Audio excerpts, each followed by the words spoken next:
The Sayings of Lao Tzu is a collection of profound teachings from the ancient Chinese philosopher Lao Tzu, focused on the principles of Taoism. The text emphasizes living in harmony with the Tao, the fundamental force that flows through all life, advocating simplicity, humility, and non attachment. Lao Tzu teaches that true wisdom lies in embracing the natural order of the world, acting without force, and finding strength in flexibility and yielding. The sayings encourage introspection and guide readers toward a life of balance, peace, and inner clarity. These timeless principles continue to inspire those seeking a deeper understanding of life and the universe. Introduction. With rare modesty and intelligent self appreciation, Confucius described himself as a transmitter, not a maker, one who loved and believed in the ancients. This judicious estimate fairly sums up the position of China's most prominent teacher. Incalculable though his influence has been over millions of the human race, it is due, rather, to his sterling common sense, backed by the moral strength of his character, than to any striking intellectual power or novelty in his ideas.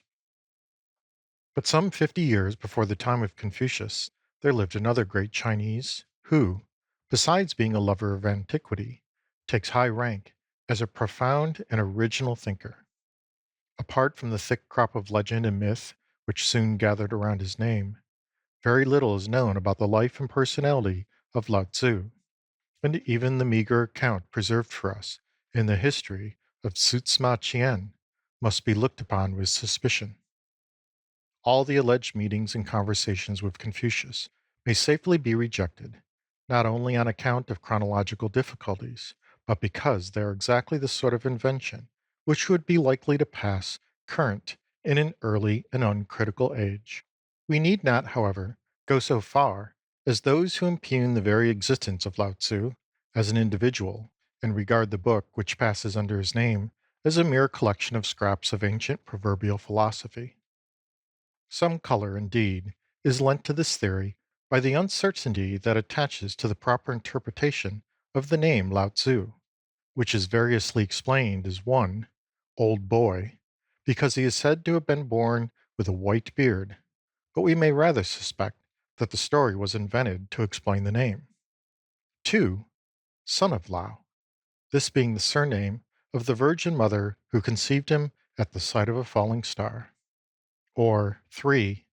Old philosopher, because of the great age at which he wrote his immortal book, the Tao Te Ching.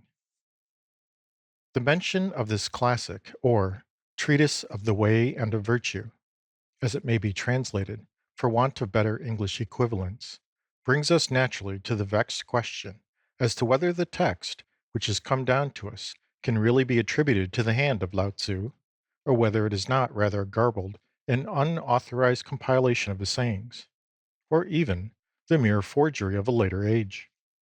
The Chinese themselves, it may be remarked, are almost unanimous in denying its authenticity.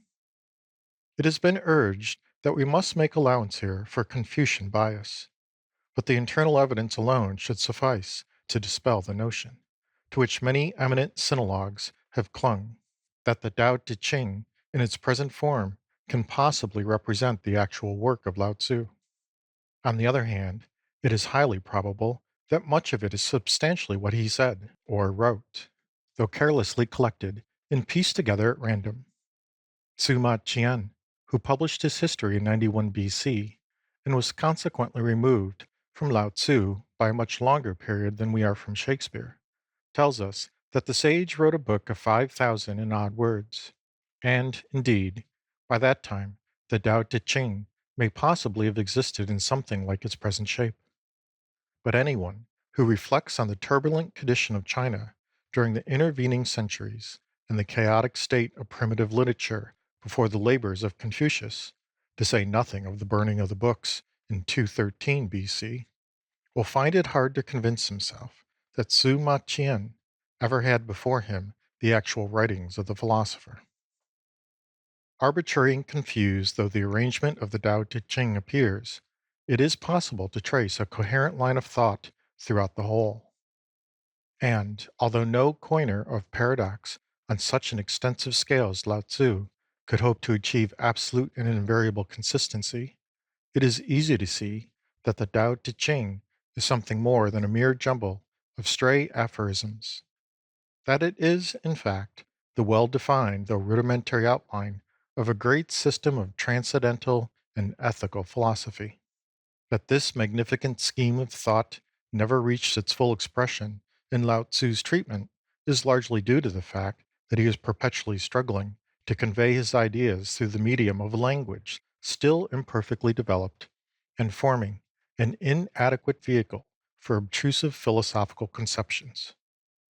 This, too, combined with an extraordinary conciseness of diction, is the cause of the obscurity which hangs over several portions of the text and which the labors of innumerable commentators have done very little to clear away.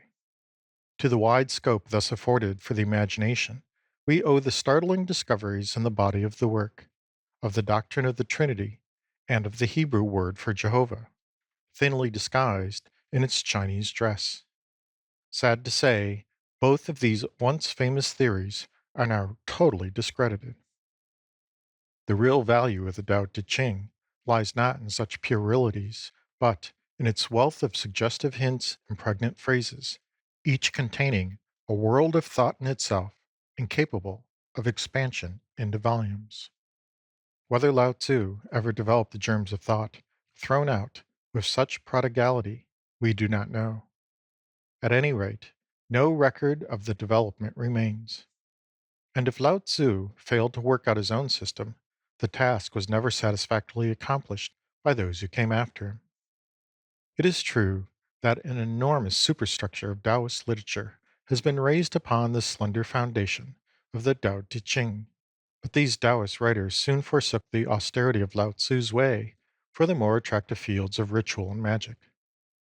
Lao Tzu was a Socrates who never found a Plato or an Aristotle to reap the goodly harvest he had sown. Even Chuang Tzu, the greatest of his followers, whose exquisite literary style contrasts strangely with the rugged sentences of the Tao Te Ching, scarcely seems to have caught the true spirit of his master, and is apt to lose himself in the vague speculations of a dreamy mysticism. Lao Tzu's work, however, was able to command attention on its own merits. It was first officially recognized as a canon, or classic, under the Emperor Qing Ti BC 156 to 140 of the Han Dynasty, after which the study of Tao survived many vicissitudes, being now under a cloud and now again in high favor at court. One emperor was in the habit of holding forth on the doctrines of Lao Tzu before his assembled ministers, and would forthwith degrade anyone who stretched, yawned, or spat during his discourse. Another published an edition of the Tao Te Ching, which described in the preface as the root of all things, the teacher of kings, and the most precious jewel of the public. The first emperor of the latter Qin dynasty asked if Tao was of any use in government. Chang Chiang-ming told him that with Tao a corpse could govern the empire. By successive edicts, the Tao Te Ching was made obligatory at the examination for graduates of the second degree. Everyone was required to possess a copy of the work, and it was cut on stone at both capitals. Later on, printed copies were distributed to all directors of education, and it was translated into the language of New Chen Tatars. Finally, Kublai Khan ordered all Taoist books to be burnt, with the exception of the Tao Te Ching, thus showing a just appreciation of the gulf separating Lao Tzu from the later writers on Tao. In view of the disjointed and inartistic character of the work, and its antagonism to many of the principles of orthodox Confucianism, it is a small wonder that native scholars, with true Chinese subordination of matter to form, seldom profess to hold it in great esteem, and indeed, its qualities are not such as would strongly appeal to an essentially hard headed and materialistic race. Yet, on reflection, it will certainly appear that the teaching of Lao Tzu has not been barren of practical results. The great political lesson of laissez faire is one that the Chinese people has well assimilated and perhaps carried to excess. It may even be said to impregnate their national life more thoroughly than any doctrine of Confucius.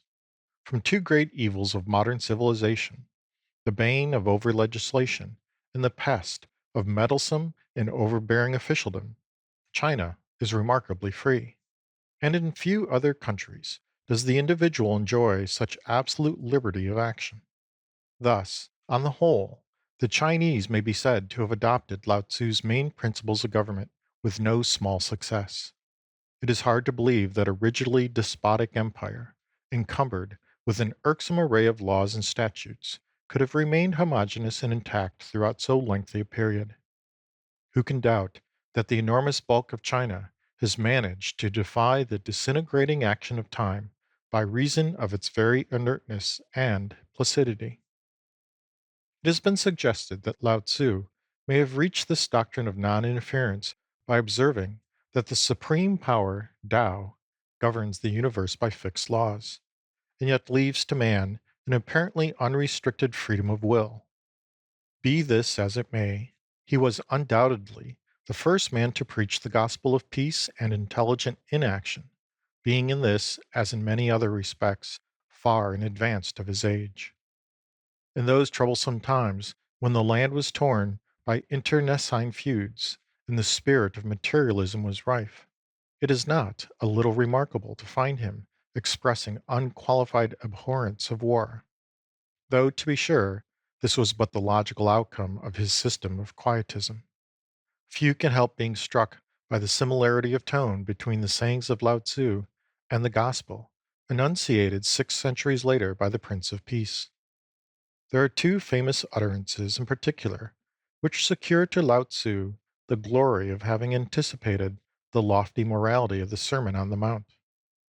The cavaliers who would rank the golden rule of Confucius below that of Christ will find it hard to get over the fact that Lao Tzu said, "Requite injury with kindness," and "To the not good I would be good in order to make them good." It was 150 years later that Plato reached the same conclusion in the first book of the Republic. It is interesting to observe certain points of contact between Lao Tzu and the early Greek philosophers. He may be compared both with Parmenides, who disparaged sense knowledge and taught the existence of the One, as opposed to the many, and with Heraclitus, whose theory of the identity of contraries recalls some of our sages' paradoxes. But it is when we come to Plato that the most striking parallels occur. It has not escaped notice that something like the Platonic doctrine of ideas is discoverable in the forms which Lao Tzu conceives as residing in Tao. But, so far as I know, no one has yet pointed out what a close likeness Tao itself bears to that curious abstraction which Plato calls the idea of the good. The function and attributes of this grandiose conception are not set forth quite so fully or clearly as those of Tao, but it certainly covers a great deal more than the ordinary moral connotation of our word good.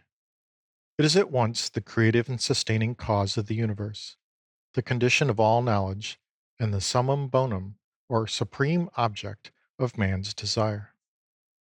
Being a metaphysical entity, it cannot be perceived by the eye or ear of sense, and is therefore ridiculed by the inferior man of little intelligence, while only the few can enter into close communion with it. Now, all of this might stand equally well as a description of Tao. On the other hand, the inactivity and repose, which are so insisted on by the Chinese thinker as the primary characteristics of Tao, would have been less intelligible to the Greek and seem to bring us nearer to Buddhism. The lack of reliable information about Lao Tzu is very disappointing. One cannot help wishing that some of the less important details touching the life of Confucius could be exchanged for an authentic personal account, however brief, of his older contemporary. All that we know for certain is that, after having spent most of his life in the state of Chow, he set out, at an advanced age, towards the west, past the frontier, and was never heard of again. Thus, Lao Tzu's gigantic figure looms but indistinctly through the mist of ages, and to gather some idea of his personality, we must be content to fall back on his own rough hewn sentences. There is one striking passage in which he describes himself, half sarcastically and half in earnest, as a dullard and a clown compared with ordinary men, and this he seems to indicate is the result of his adherence to Tao. These words, evidently written in great bitterness of spirit, may have been wrung from him by a sense of his failure to convert the careless generation which would have none of the Tao he venerated as the most precious thing under heaven. In showing himself, the man of Tao, in such a disadvantageous light, his meaning was probably much the same as that of Plato in the allegory of the cave, where he depicts the blindness and bewilderment of those who descend once more into the darkness of their prison after having contemplated the dazzling brilliance of the sun. Lao Tzu's despondency would have been greater still could he have foreseen how his pure and idealistic teaching was destined to be dragged in the mire of degrading superstition, which for centuries has made Taoism a byword of reproach. Though frequently described as one of the three religions of China, this cult is really little more than an inextricable mass of jugglery and fraud, absorbed from various popular beliefs and other sources, including even the rival creed of Buddhism, and conducted by a body of priests recruited from the very dregs of the empire. Such a fate, however, is less to be wondered at than deplored, seeing that the great founder himself took no pains to establish a practicable system. He propounded lofty sentiments and neglected the homely details, without which his ideas could not bear fruit. Moreover, when all is said and done, idealism can never hope to hold its own in human affairs, until indeed the new era dawns of which Plato dreamed long ago, and this world of ours becomes ripe for the dominion of philosopher kings. Wilcott Road, Acton, June 21, 1904. End of Introduction. Chapter 1, Tao in its transcendental aspect and in its physical manifestation. The Tao, which can be expressed in words, is not the eternal Tao. The name which can be uttered is not its eternal name. Without a name, it is the beginning of heaven and earth. With a name, it is the mother of all things. Only one who is ever free from desire can apprehend its spiritual essence. He who is ever a slave to desire can see no more than its outer fringe. These two things, the spiritual and the material, though we call them by different names, in their origin are one and the same. This sameness is a mystery, the mystery of mysteries. It is the gate of all wonders. How unfathomable is Tao! It seems to be the ancestral progenitor of all things. How pure and clear is Tao! It would seem to be everlasting. I know not of whom it is the offspring. It appears to have been anterior to any sovereign power. Tao eludes the sense of sight and is therefore called colorless. It eludes the sense of hearing and is therefore called soundless. It eludes the sense of touch and is therefore called incorporeal. These three qualities cannot be apprehended, and hence they may be blended into unity. Its upper part is not bright, and its lower part is not obscure. Ceaseless in action, it cannot be named, but returns again to nothingness. We may call it the form of the formless, the image of the imageless, the fleeting and the indeterminable. Would you go before it, you cannot see its face. Would you go behind it, you cannot see its back. The mightiest manifestations of active force flow solely from Tao. Tao in itself is vague, impalpable. How impalpable, how vague! Yet within it there is form. How vague, how impalpable. Yet within it there is substance. How profound, how obscure. Yet within it there is a vital principle. This principle is the quintessence of reality, and out of it comes truth. From of old until now, its name has never passed away. It watches over the beginning of all things. How do I know this about the beginning of things? Through Tao. There is something, chaotic yet complete, which existed before heaven and earth. Oh, how still it is and formless, standing alone without changing, reaching everywhere without suffering harm. It must be regarded as the mother of the universe. Its name I know not. To designate it, I call it Tao. Endeavoring to describe it, I call it great. Being great, it passes on. Passing on, it becomes remote. Having become remote, it returns. Therefore, Tao is great. Heaven is great. Earth is great. And the sovereign also is great. In the universe, there are four powers, of which the sovereign is one. Man takes his law from the earth. The earth takes its law from heaven. Heaven takes its law from Tao. But the law of Tao is its own spontaneity.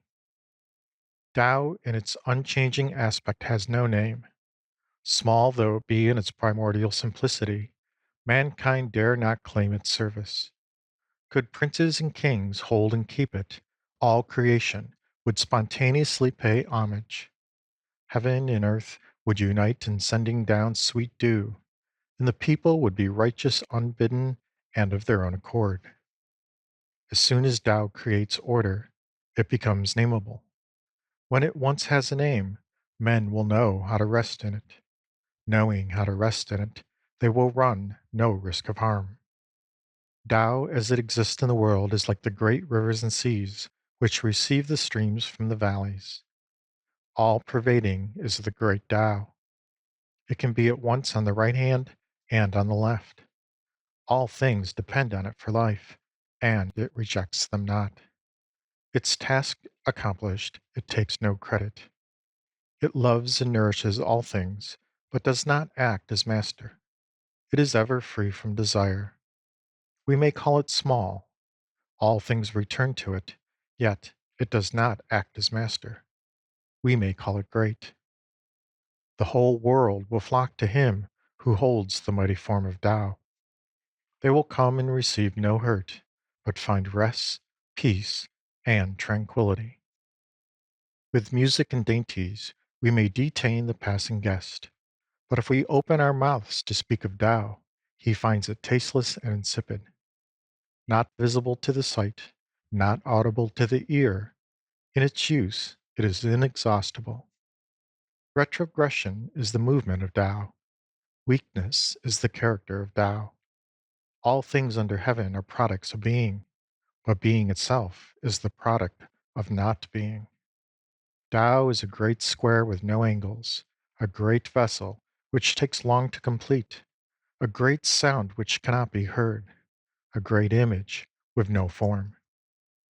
Tao lies hid and cannot be named, yet it has the power of transmuting and perfecting all things. Tao produced unity. Unity produced duality. Duality produced trinity, and trinity produced all existing objects. These myriad objects leave darkness behind them and embrace the light, being harmonized by contact with a vital force. Tao produces all things. Its virtue nourishes them. Each is formed according to its nature. Each is perfected according to its strength. Hence, there is not a single thing but pays homage to Tao and extols its virtue. This homage paid to Tao, this extolling of its virtue, is due to no command, but is always spontaneous. Thus it is that Tao, engendering all things, nourishes them, develops them, and fosters them, perfects them, ripens them, tends them, and protects them. Production without possession. action without self assertion, development without domination. This is its mysterious operation. The world has a first cause, which may be regarded as the mother of the world. When one has found the mother, one can know the child. Knowing the child and still keeping the mother, to the end of his days he shall suffer no harm. It is the way of heaven not to strive, and yet it knows how to overcome; not to speak, and yet it knows how to obtain a response. It calls not, and things come of themselves. It is slow to move, but excellent in its designs. Heaven's net is vast. Though its meshes are wide, it lets nothing slip through. The way of heaven is like the drawing of a bow. It brings down what is high and raises what is low. It is the way of heaven to take from those who have too much and give to those who have too little. But the way of man is not so. He takes away from those who have too little to add to his own superabundance. What man is there that can take of his own superabundance and give it to mankind? Only he who possesses Tao. The Tao of heaven has no favorites. It gives to all good men without distinction. Things wax strong and then decay. This is the contrary of Tao. What is contrary to Tao soon perishes. End of Tao in its transcendental aspect and in its physical manifestation. Chapter 2: Tao as a moral principle or virtue. The highest goodness is like water, for water is excellent in benefiting all things, and it does not strive. It occupies the lowest place which men abhor, and therefore it is near akin to Tao.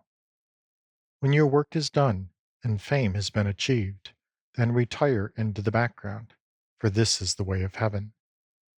Those who follow the way desire not excess, and thus without excess they are forever exempt from change. All things alike do their work, and then we see them subside. When they have reached their bloom, each returns to its origin. Returning to their origin means rest or fulfillment of destiny. This reversion is an eternal law. To know that law is to be enlightened. Not to know it is misery and calamity. He who knows the eternal law is liberal minded. Being liberal minded, he is just. Being just, he is kingly. Being kingly, he is akin to heaven. Being akin to heaven, he possesses Tao. Possessed of Tao, he endures forever. Though his body perish, yet he suffers no harm. He who acts in accordance with Tao becomes one with Tao. He who treads the path of virtue becomes one with virtue. He who pursues a course of vice becomes one with vice. The man who is one with Tao, Tao is also glad to receive. The man who is one with virtue, virtue is also glad to receive. The man who is one with vice, vice is also glad to receive. He who is self approving does not shine. He who boasts has no merit. He who exalts himself does not rise high. Judged according to Tao, such conduct is like that of a glutton, an object of universal disgust. Therefore, one who has Tao will avoid it. Perfect virtue is unconscious of itself as virtue, and therefore it is true virtue. Inferior virtue tries not to fall short of virtue, and therefore it is not virtue at all. Perfect virtue is inactive, having no need to act. Inferior virtue acts feeling the need to do so. Perfect charity operates without the need of anything to evoke it. Perfect righteousness operates but needs to be evoked.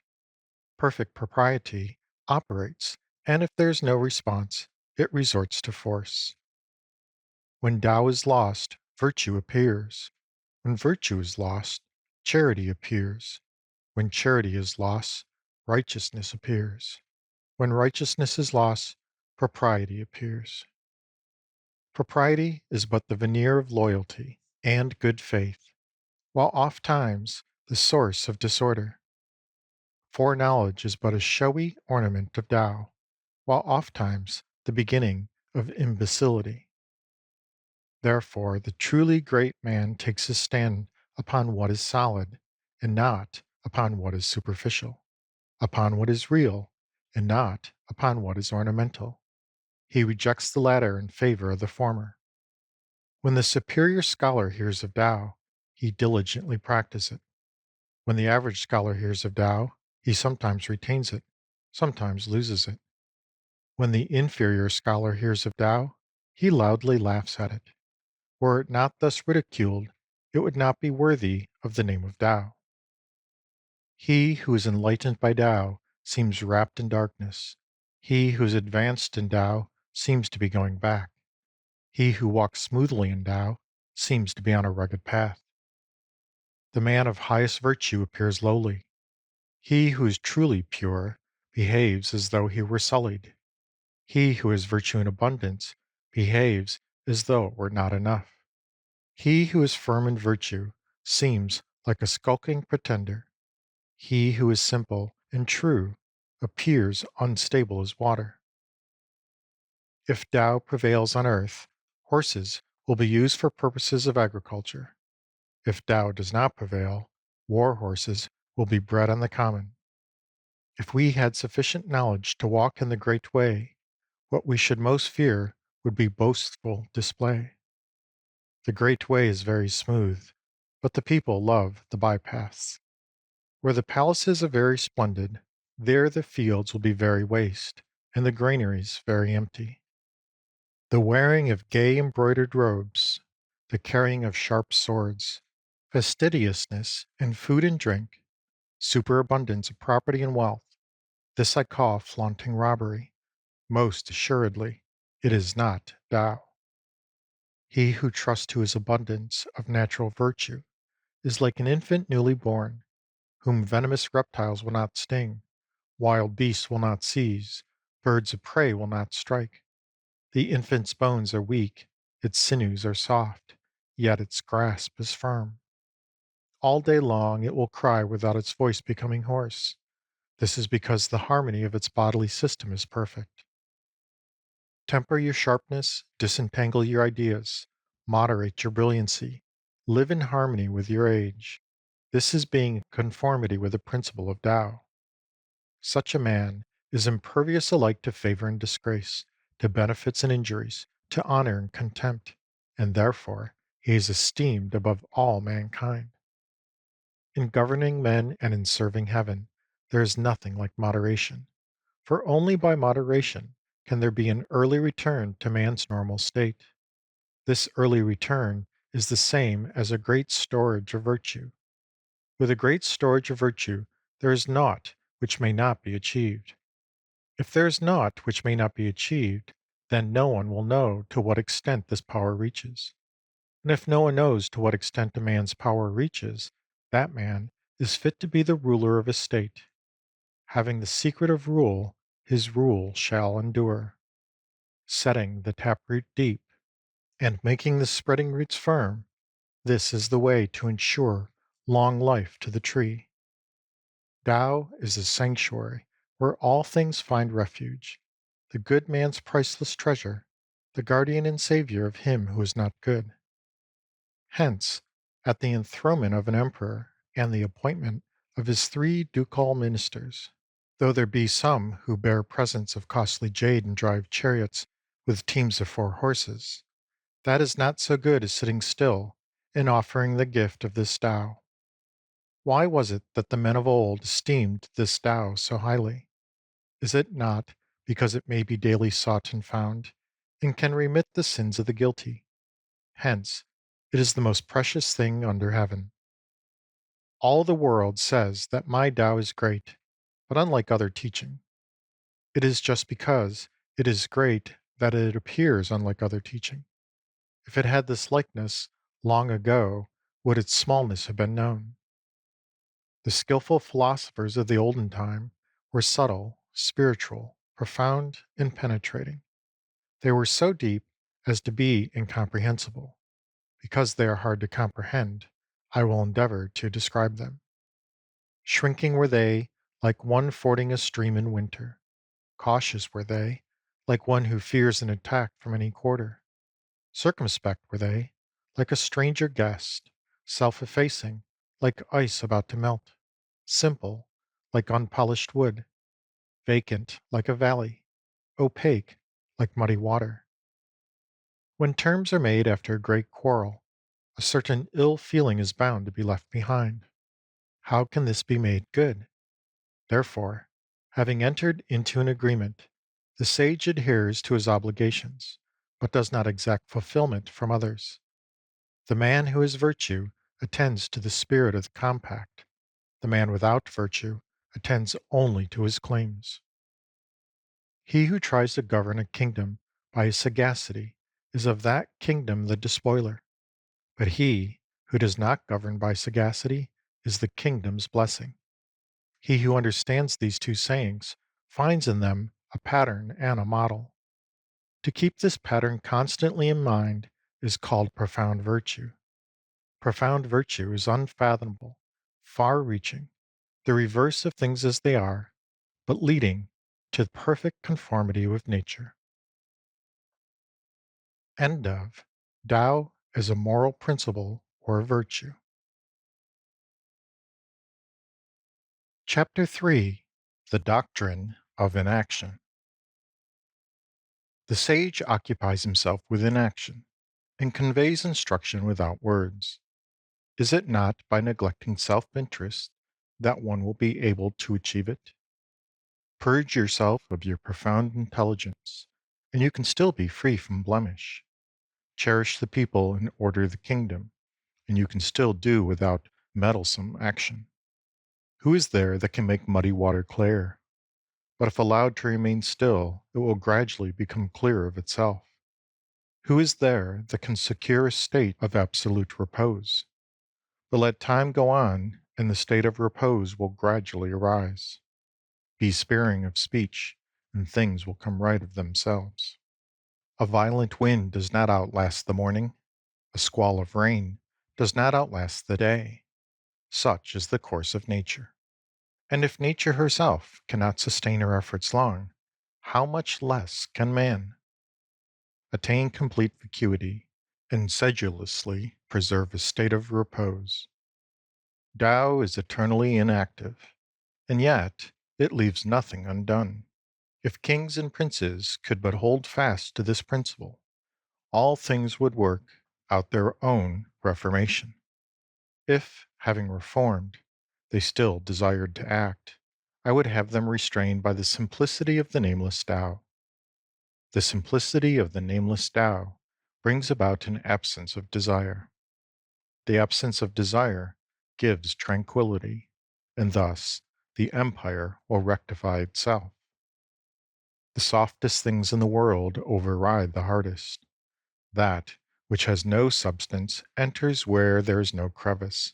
Hence, I know the advantage of inaction.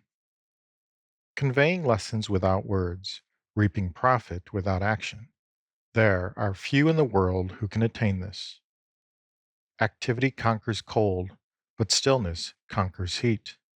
Purity and stillness are the correct principles for mankind. Without going out of doors, one may know the whole world. Without looking out of the window, one may see the way of heaven. The further one travels, the less one may know. Thus, it is that without moving you shall know, without looking you shall see, without doing you shall achieve. The pursuit of book learning brings about daily increase. The practice of Tao brings about daily loss. Repeat this loss again and again, and you arrive at inaction. Practice inaction, and there is nothing which cannot be done. The empire has ever been won by letting things take their course. He who must always be doing is unfit to obtain the empire. Keep the mouth shut, close the gateways of sense, and as long as you live, you will have no trouble. Open your lips and push your affairs, and you will not be safe to the end of your days. Practice inaction. Occupy yourself with doing nothing. Desire not to desire. and you will not value things difficult to obtain. Learn not to learn, and you will revert to a condition which mankind in general has lost. Leave all things to take their natural course, and do not interfere. End of The Doctrine of Inaction. Chapter 4: Lowliness and Humility. All things in nature work silently. They come into being and possess nothing. They fulfill their functions and make no claim. When merit has been achieved, do not take it to yourself, for if you do not take it to yourself, it shall never be taken from you. Follow diligently the way in your own heart, but make no display of it to the world. Keep behind, and you shall be put in front. Keep out, and you shall be kept in. Goodness strives not, and therefore it is not rebuked. He that humbles himself shall be preserved entire. He that bends shall be made straight. He that is empty shall be filled. He that is worn out shall be renewed. He who is little shall succeed. He who is much shall go astray. Therefore, the sage embraces unity, and is a model for all under heaven. He is free from self-display, therefore he shines forth; from self-assertion, therefore he is distinguished; from self-glorification, therefore he has merit; from self-exaltation, therefore he rises, superior to all. Inasmuch he does not strive, there is no one in the world who can strive with him. He who, conscious of being strong, is content to be weak, he shall be a channel for the waters of the world, and virtue will never desert him. He returns to the state of a little child. He who, conscious of his own light, is content to be obscure, he shall be the whole world's model. Being the whole world's model, his virtue will never fail. He reverts to the absolute. He who, conscious of desert, is content to suffer disgrace, he shall be the cynosure of mankind. Being the cynosure of mankind, his virtue then is full. He returns to primal simplicity. He who is great must make humility his base. He who is high must make lowliness his foundation. Thus, princes and kings, in speaking of themselves, use the terms lonely, friendless, of small account. Is not this making humility their base? Thus it is that some things are increased by being diminished, others are diminished by being increased. What others have taught, I also teach.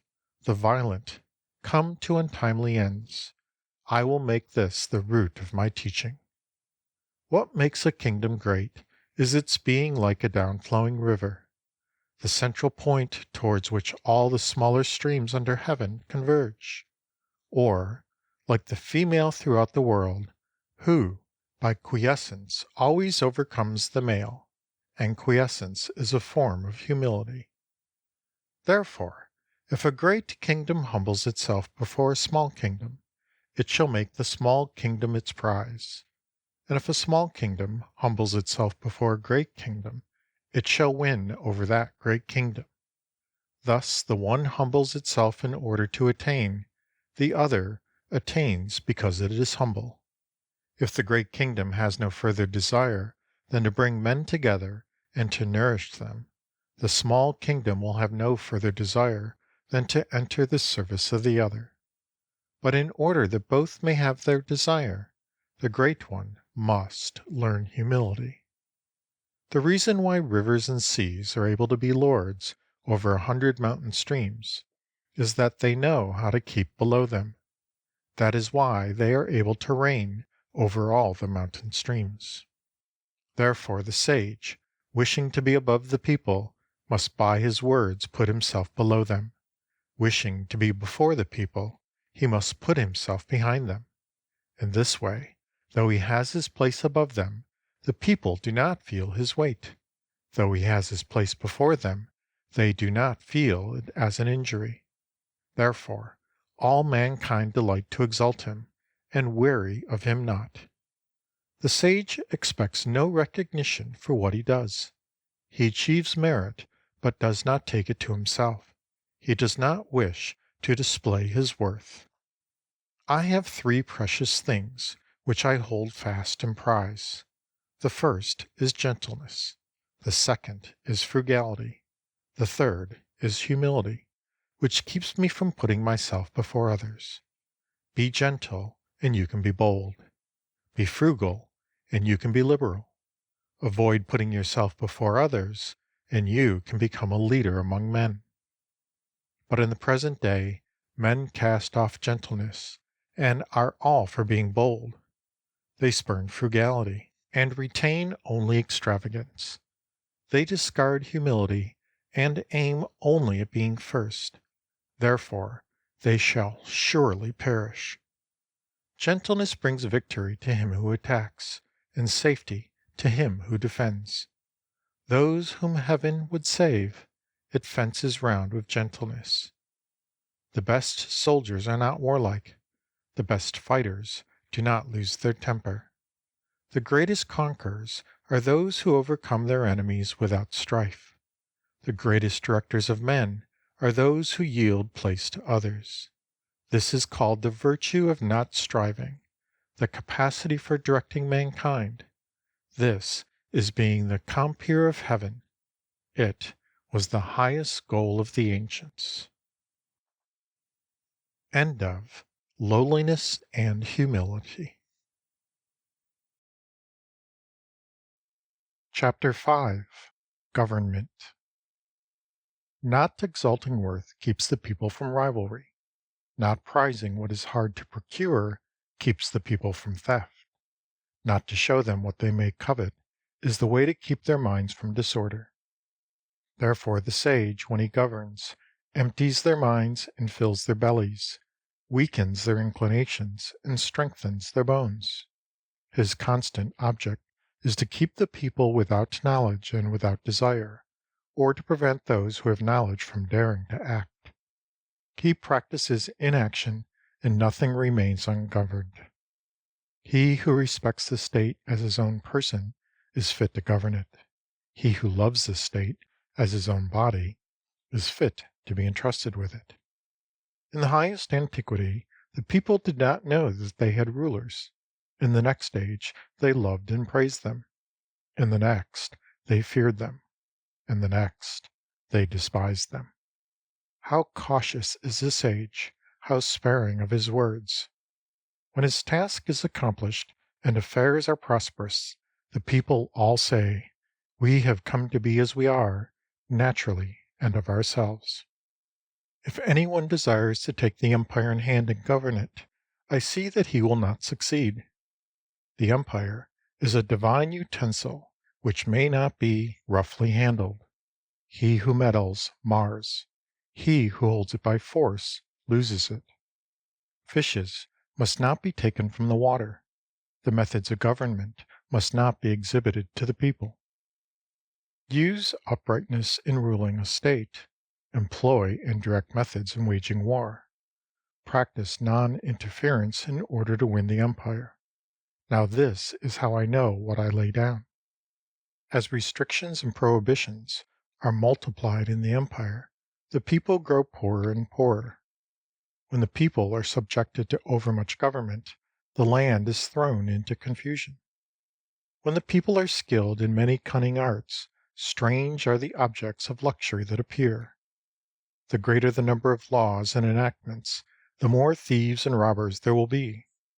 Therefore, the sage says, "So long as I do nothing, the people will work out their own reformation. So long as I love calm, the people will right themselves. If only I keep from meddling, the people will grow rich. If only I am free from desire, the people will come naturally back to simplicity. If the government is sluggish and inert, the people will be honest and free from guile. If the government is prying and meddling, the people will be discontented. Is it realized that the ultimate ideal is absence of government? Otherwise, the straight will become the crooked, and the good will revert to evil. Verily, mankind have been under delusion for many a day. Govern a great nation as you would cook a small fish.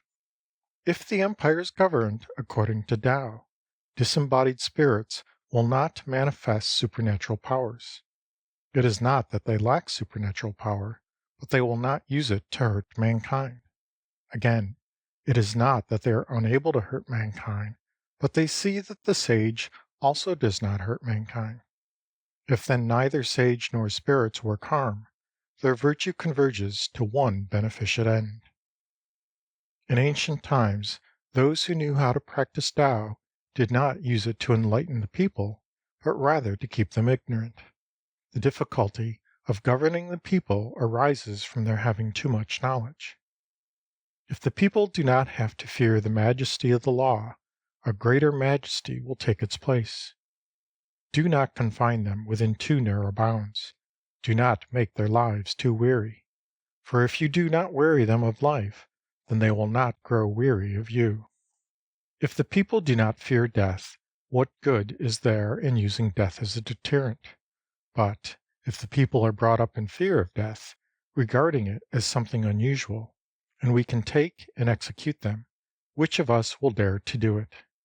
Now, there is always one who presides over the infliction of death.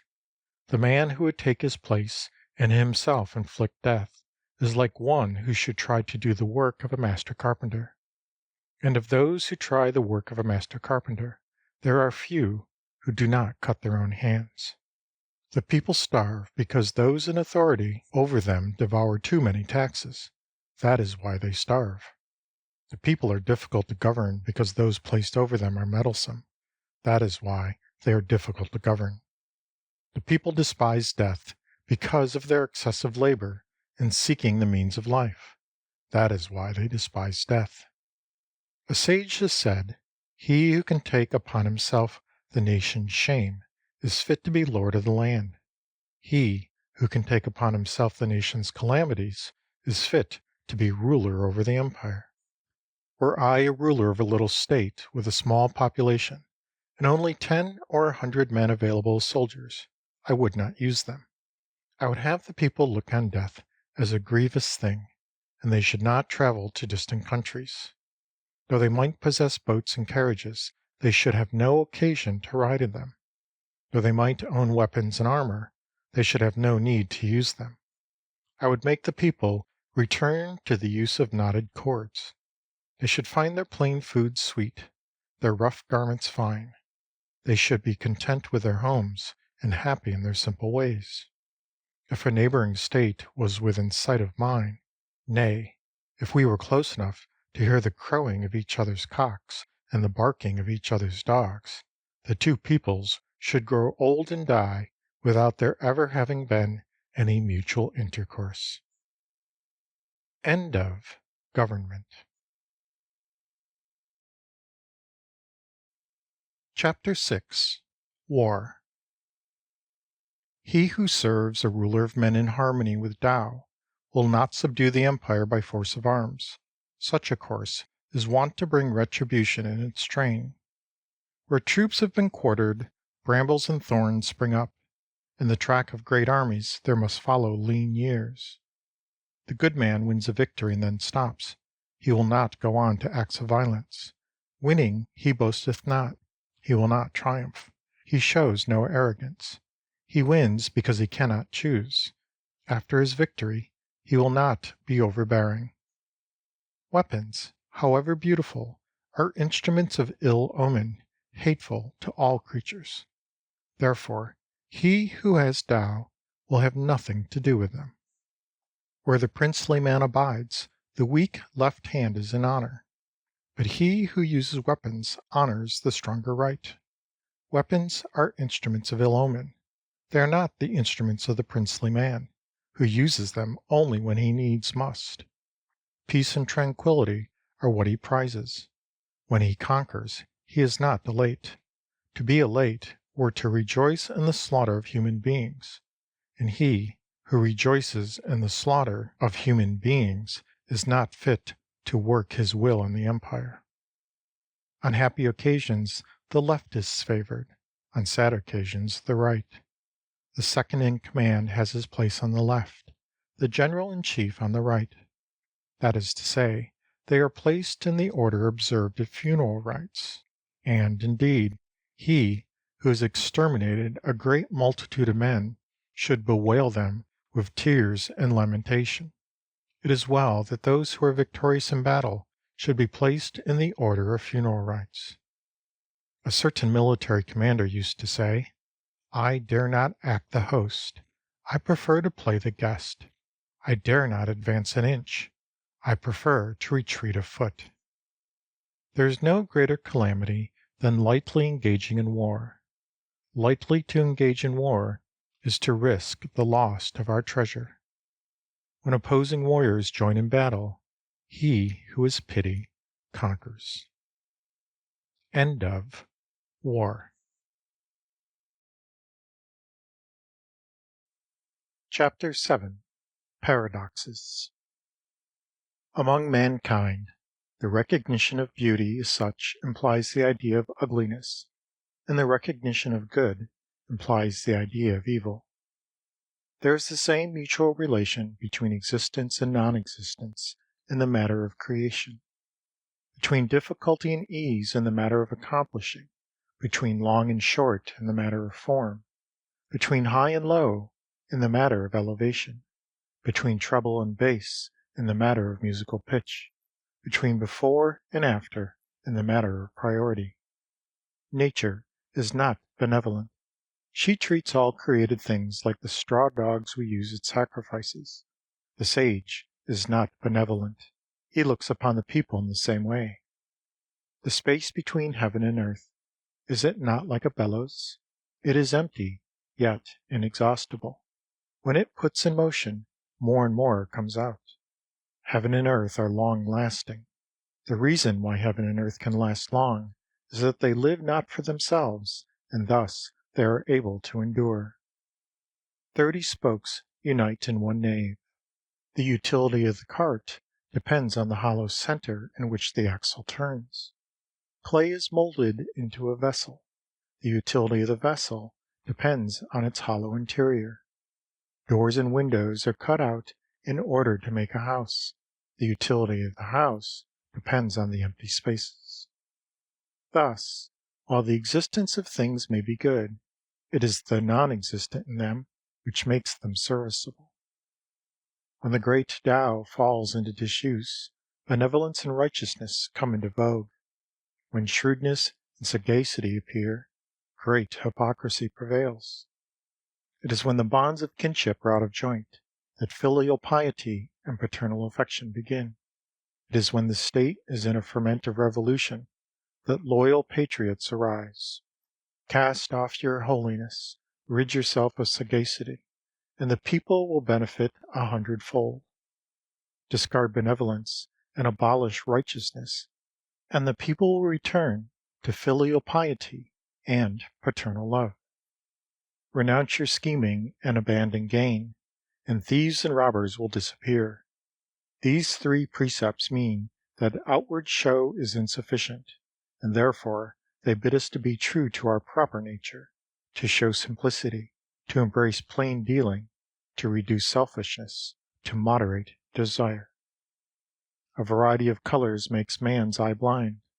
A diversity of sounds makes man's ear deaf.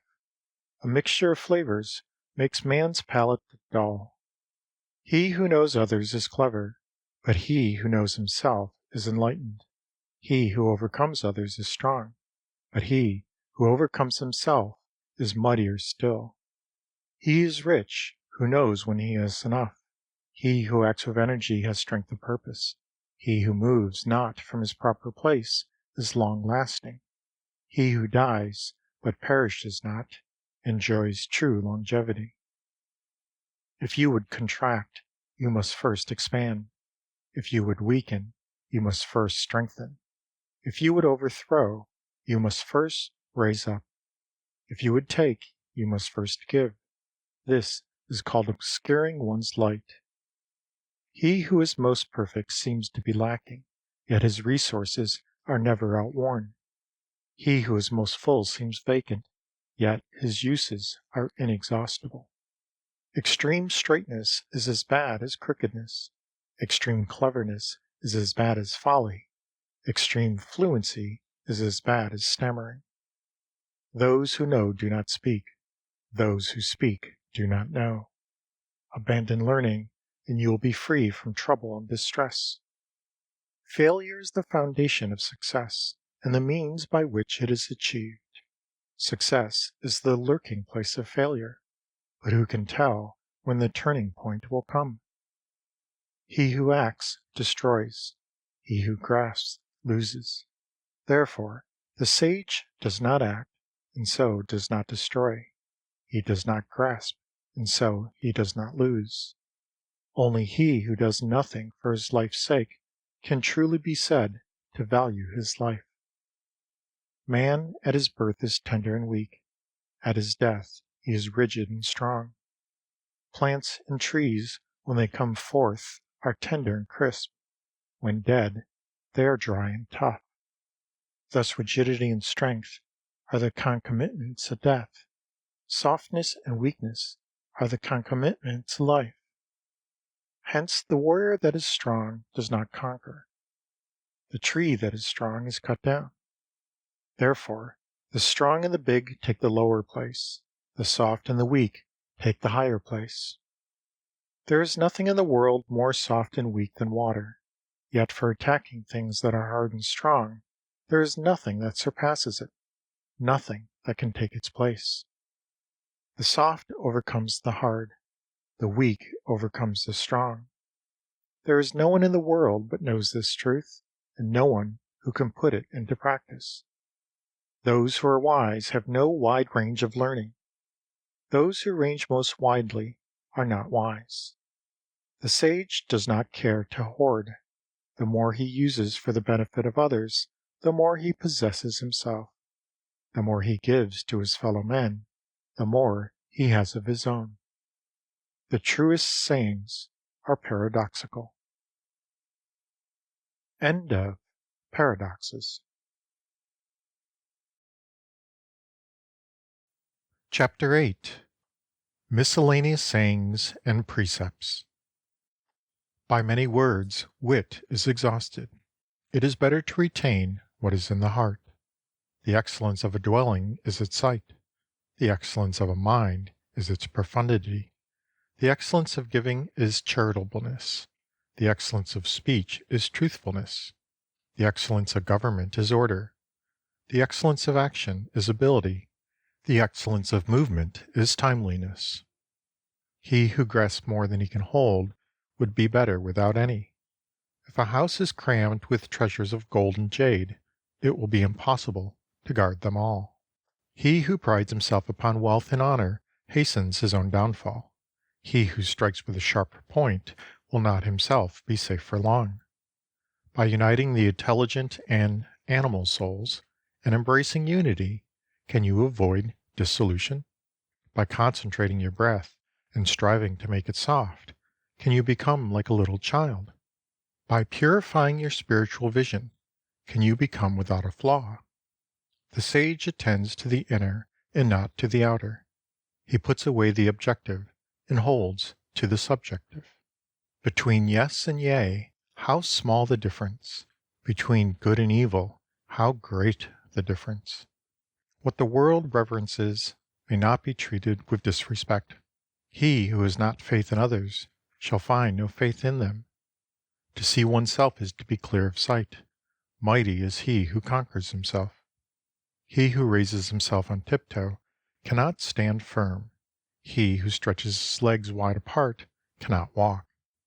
Racing and hunting excite man's heart to madness. The struggle for rare possessions drives a man to actions injurious to himself.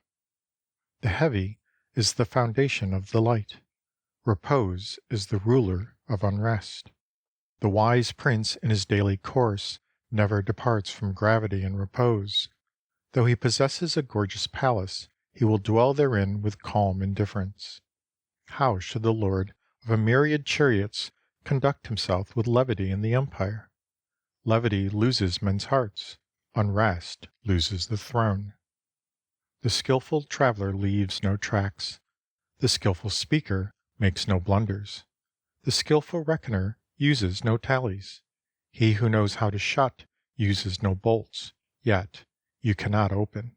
He who knows how to bind uses no cords, yet you cannot undo. Among men reject none, among things reject nothing. This is called comprehensive intelligence. The good man is the bad man's teacher. The bad man is the material upon which the good man works. If the one does not value his teacher, if the other does not love his material, then despite their sagacity they must go far astray. This is a mystery of great import. As unwrought materials divided up and made into serviceable vessels, so the sage turns his simplicity to account, and thereby becomes the ruler of rulers. The course of things is such that what was in front is now behind, what was hot is now cold, what was strong is now weak, what was complete is now in ruin. Therefore, the sage avoids excess, extravagance, and grandeur. Which is nearer to you, fame or life? Which is more to you, life or wealth? Which is the greater malady, gain or loss? Excessive ambitions necessarily entail great sacrifice. Much hoarding must be followed by heavy loss. He who knows when he has enough will not be put to shame. He who knows when to stop will not come to harm. Such a man can look forward to long life. There is no sin greater than yielding to ambition, no calamity greater than discontent, no vice greater than covetousness. He who has known the contentment of being contented will always be content. Do not wish to be rare like jade, or common like stone. The sage has no hard and fast ideas, but he shares the ideas of the people and makes them his own. Living in the world, he has the appearance of timidity, and for the world's sake keeps his mind in a state of flux. The people all fix their eyes and ears upon him. The sage looks upon all as his children. I have heard that he who possesses the secret of life when traveling abroad will not flee from rhinoceros or tiger. When entering a hostile camp, he will not equip himself with sword or buckler.